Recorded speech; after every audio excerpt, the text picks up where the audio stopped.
Maintenant que vous avez une meilleure compréhension des NDA, RFP et SOW, discutons de la façon dont vous pouvez obtenir le soutien d'autres départements et membres de l'équipe au fur et à mesure que l'approvisionnement avance.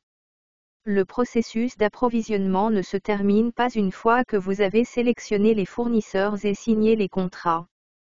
Vous utiliserez des outils de suivi des performances et des réunions telles que des revues commerciales trimestrielles pour suivre et évaluer les performances globales afin de vous assurer que les deux parties respectent leur accord initial, et lorsqu'il existe des contrats et des documents avec une terminologie que vous ne connaissez peut-être pas, vous faire appel à une équipe juridique.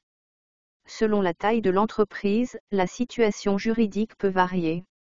Certaines entreprises, généralement des entreprises bien établies et plus grandes, auront une équipe juridique.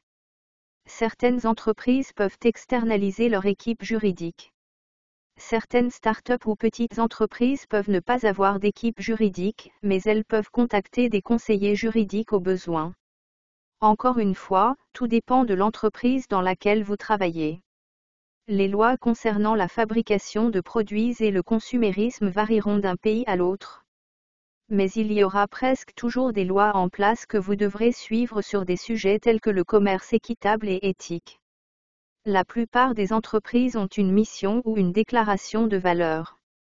Parfois, une équipe de personnes des services d'éthique et de conformité est chargée de s'assurer que les opérations quotidiennes adhèrent à leur déclaration de valeurs et aux politiques gouvernementales. Ces membres de l'équipe seront également chargés de tâches telles que la prévention de la discrimination et la garantie que l'entreprise exerce une responsabilité sociale d'entreprise adéquate. De plus, en tant que chef de projet, vous devez vous assurer que les différentes parties prenantes qui représentent l'entreprise adhèrent également à ces politiques et processus.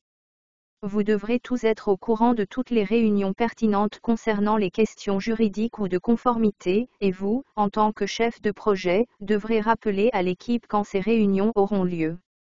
La mise en boucle des parties prenantes appropriées est particulièrement critique s'il existe une sorte d'approbation nécessaire, car cela aura un impact sur le projet d'une manière ou d'une autre.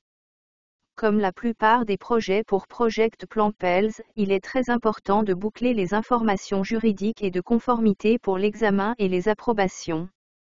Par exemple, disons que certains des bureaux où vous livrez des plantes acceptent les animaux domestiques.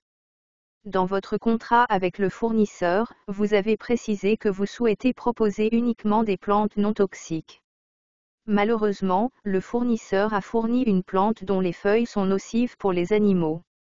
Office Green pourrait potentiellement être tenu responsable et avoir des ennuis juridiques parce que ce détail critique a été omis. Considération assez cruciale, non.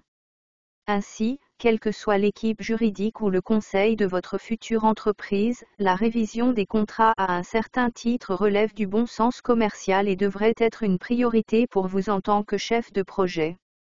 Vous êtes maintenant sur le point de devenir votre propre avocat. Je plaisante seulement. Mais vous avez, espérons-le, une meilleure compréhension de l'importance de votre équipe juridique et de la révision de vos contrats. Ensuite, nous discuterons de l'importance de vérifier auprès de vos fournisseurs, et nous découvrirons ce que la conformité a à voir avec le processus d'approvisionnement. Nous vous verrons bientôt.